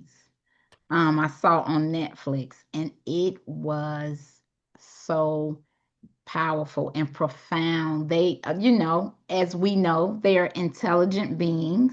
And you said, like you talked about a network. That's what it's an entire network and it all happens underground. I mean, the tree itself is just the tip of the iceberg. Right. There is an incredible community underground that they, an example that they use is that if there's a certain insect that attacks a tree, say they come in and attack this tree, while they're doing this, the tree sends a message to all the other trees like, yo, this insect is in the forest right now attacking. So, and then it would give everybody else a heads up, and the other Hmm. trees will produce some kind of material or toxin or whatever to stave the insect off. And I'm just like, wow, this is so powerful. Yes, that is the truth. And Yeah, that's just like, I see that as almost like the basics just of their conversations. Like, that's just one example of all the different magical stuff that they do. I love that you said that. The I remember when the forest would start talking to me, it was like the forest had its own being or like its own spirit. wow, And the fairies, I'll never forget. I don't talk about this a lot. I actually don't really talk about this ever. Is the fairy wars. There wow, was a bunch of clients I would have, which were just now becoming students in the GFCC, who were having one of their powers was, or I should say, one of their connections was the fairies, and they were chosen by the fairies, and they're supposed to be ambassadors for them. And they were involved in fairy wars. Like there'd be, I remember when I first met this one person, this was actually a guy in town, actually. And the spirits were like, "Oh, he's involved in the fairy war stuff." So I started talking to him. I met him, and I was telling him, "I'm like, don't worry, them trolls. I'm gonna help you take care of them trolls." And I love this face. He's a little kid. He's like, "You know about the trolls?" And I'm like, "Yeah, I saw them. I saw them in your backyard." And I explained the backyard. He's like, "You see my backyard?" And I'm like, "Yeah, they showed me all those trolls. They literally these dark, if you want to say these malevolent fairies were trying to come into his house, wow. but they couldn't." It reminds me of Spiderwick Chronicles. It's like they literally couldn't enter. And I was talking to him about it, and I love talking to this kid because he already knows and sees, but to talk to me about it, he's like, "Wow, someone else who sees and also is Yeah, confirming that I ain't crazy." I love to see the gleam in people's eyes. yeah. That's my money, is to see them in their power and to Ooh, see them know that what they're doing is real. That is better than gold to me. And so I loved being there for him. And it kind of, long story short, there was a little bump in the road with him because I warned him, I said, "Look, they're going to try and come in, but you can't let them in. They're trying to get in your house. You got to not let them in." It was like hundreds of them, all these trolls and gnomes trying to get in his house. And he's got a big boundary that they can't enter. mm, But when he let them in, then he started acting weird. And mm, then a month later, he called me and he's like, "I need to talk to you." And the spirit started to let me know what was going on. And so he was kind of embarrassed because he's like, "Oh, like, yeah, like I slipped up. I started acting weird and wild because of this." And I was like, "It's because you let them in, right?" mm. And so then he was like, "I'm never gonna let them in again." Of course, kids are very open. They don't know. Yeah. So he had that experience, and from then on, he's like, "I'm never gonna let them in again." And they still try and get him. He gets a lot of dead people that talk to him, which I love. Mm, But that was one experiences with the fairy war, and what are the odds with when I had him? I had other clients and people in the server who were fighting in the fairy wars and stuff. So there was this whole time, that whole month was about fairy wars. And I was like, wow, this people around the world fighting fairies right now. That was really cool. It gave me a lot of wisdom because this fairy stuff is not done yet. There's more fairy. I mean, look at all the volcanoes that are exploding, all the earthquakes, the tsunamis. The fairies, the elemental spirits are really claiming their land back. mm, They're retaliating against the forces that tried to push them away. mm. So we're bringing back 5D Earth, which is the true Earth. I love it. I love it. I love it. This is so juicy. Like I'm really Oh, this is so cool. Okay, y'all. Cash, I want you to tell us about your online presence. Before you do that, let me let the people know. Cash has a formidable online presence, y'all. I mean, he has Thank over you. 100,000 followers on Instagram who love him. Okay, he got a whole tribe, but you would never know it as y'all see how approachable and grounded and beautiful energy this young man has. You would never know it. You would never know it. But I want to give you an opportunity to talk about your online presence, and you have, I mean, you have a an online class. Like, tell, we cannot end without you telling the audience about what you have going on. I created a server called GFCC or GFL, Galactic Federation Command Center, and I gathered up all the people because I knew there was gonna be leaders sent to me who needed a platform to guide Starseeds, and it had to be underground. So I made the GFCC server, and then I started meeting all of the leaders, and they're all powerful people, and they lead classes within the server. And so we have an amazing team and amazing community over there. And I love that because everybody there are people with extrasensory abilities or connections with ETs. So we're all kind of together. And then the others kind of are able to have their space to host events and to practice, to do whatever they want. I love that. That was one of my dreams was to do that, and that's going to build into a physical place later. Okay, so that's just the online and what we want to do physically. Okay, and I have my Instagram, I'm King Cash, TikTok, the King Cassius, and my YouTube, which is I'm King Cash, and that's where I talk all about my astral travels. I have now been compelled to post more. I was kind of hesitant because I was like, I don't want what I talk about to be too much or to be um not at the point where people are accepting of it yet. So I was like, okay, let me try and I wanted to talk about the shallow stuff, but people were like, no, no, no, we want the deep, deep stuff. So I still kind of, even when I'm talking, I'm like, are you guys sure? Right? But this is what they want. So now I'm getting over that shadow of still needing to feel like I need to hide myself. Yeah. And I'm getting ready to go out. So I'll definitely be putting more stuff out there. And I would love for you guys to be a part of my community online. Yes, yes, yes, yes, yes, yes, yes. I would love to let you know, Cash, that the energies right now, we've had other lifetimes where we were persecuted and rejected, but the Mhm. energies now in 2025 are now allow all of the talents that we have, and people want this. Yes. Even the exploring past lifetimes, that's exciting to people because we have that soul level memory that Hmm. we are higher than the form that we carry. So I, boy, I could eat you up. You like a chocolate cake. Like I, Yeah. yes, I love this. I love this, and I encourage you to continue to push past that shadow part of you that wants to hide. I definitely had to get through that as well. Mhm. It's beautiful.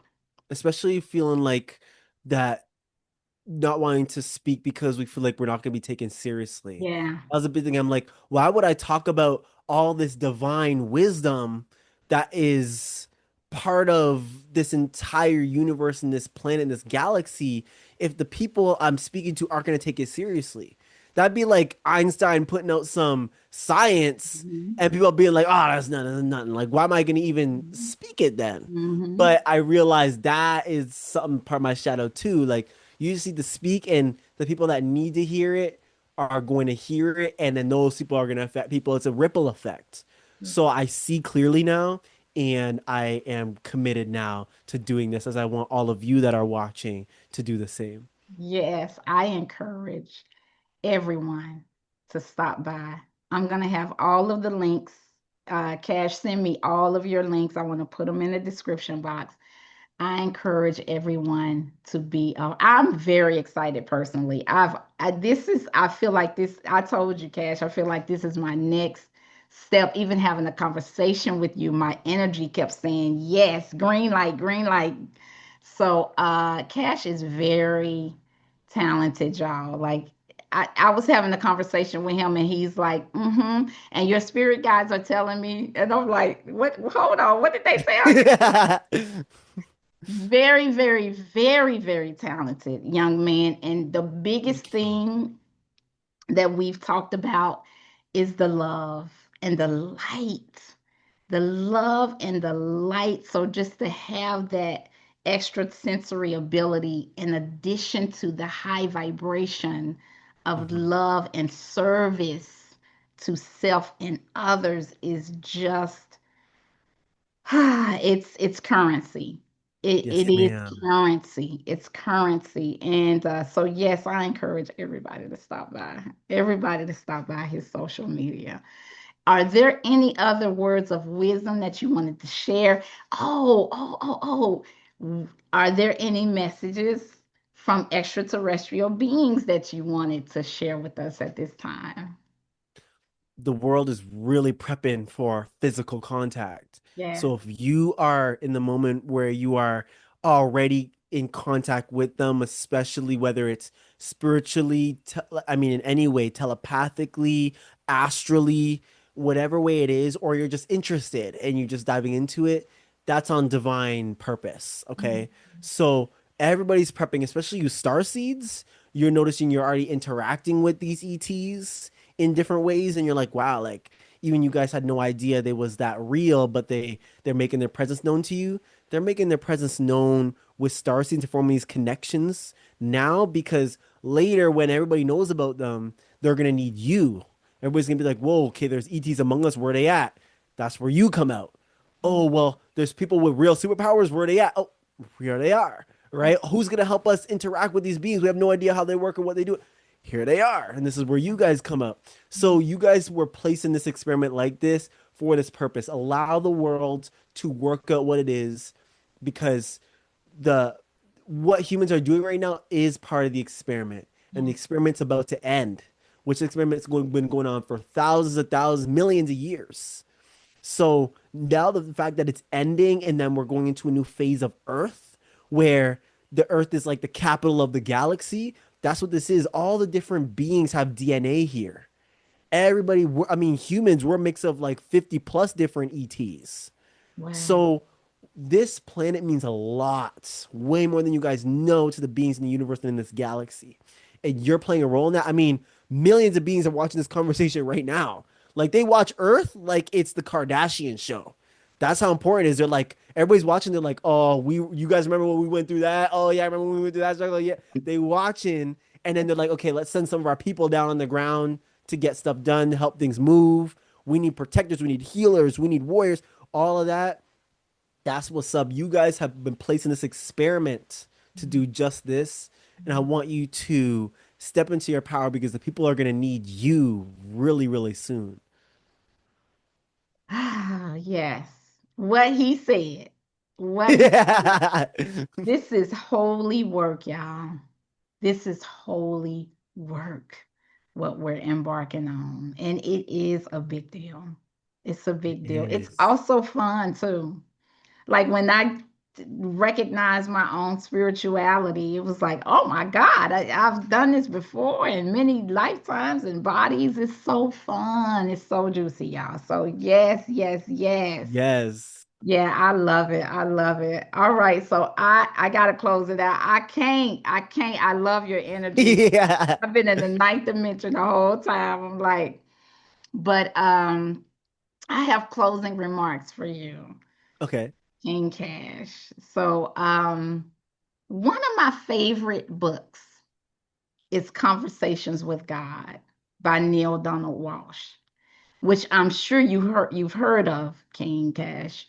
In it, Neil has the most magnificent conversation with God that spans many different topics about love, life, and spirituality. And one of the most profound things that God says during this dialogue was his description of what he called highly evolved beings. And he spoke at length. I think it's Conversations with God, book three. He spoke at length about these highly evolved beings and highly evolved societies. And many believe that he was referring to indigenous cultures here on this planet, and of course, other highly evolved beings on other planets. And in his description of these amazing peoples, God said something that I will never forget. He stated that highly evolved beings select only the most evolved, the most compassionate, and the most loving beings to work with their young. That adults who are chosen to guide and teach their most precious commodity, which is their children, Mhm. those particular teachers are the most respected in the community. These highly evolved societies do not just merely allow beings who are available to teach their children. No, they choose the most honored in the community to trust with their children. And this, my friend, King Cash, is the crown that you wear. You were assigned and chosen to work with young people who are in need of guidance and direction as they encounter spirit. As you know, it is an honor to be chosen, and that crown was placed on your head.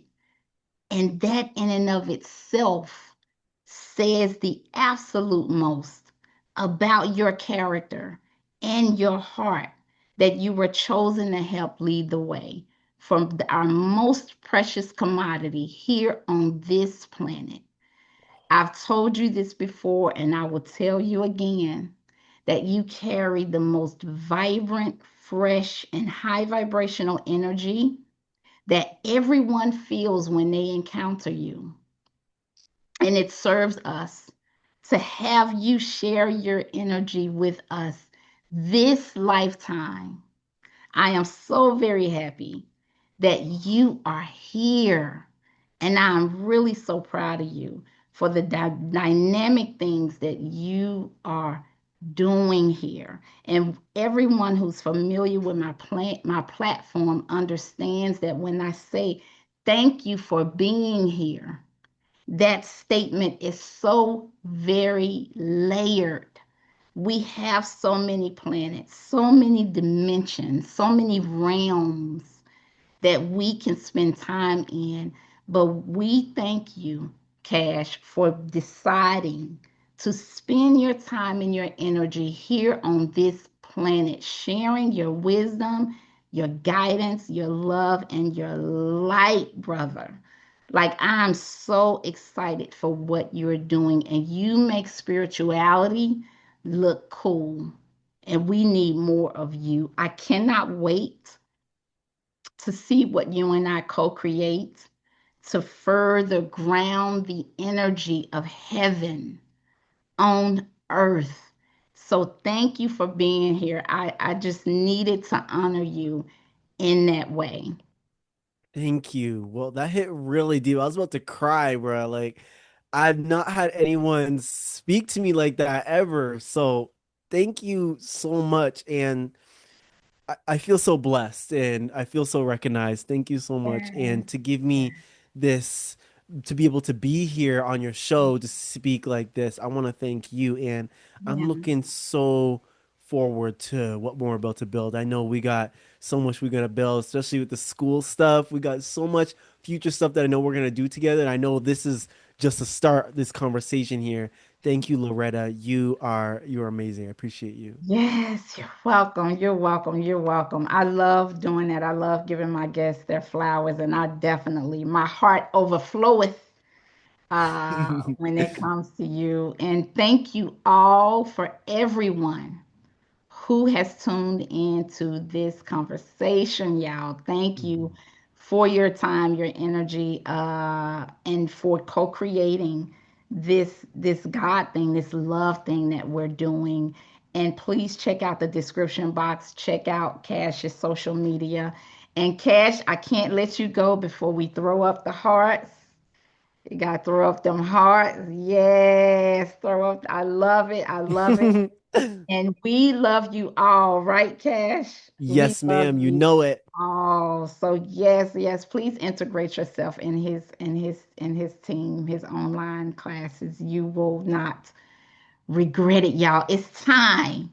It's It's time. time, right, for all of us to step into our power. So I love Hmm. y'all. Until next time. Mwah. Love you guys. Bye.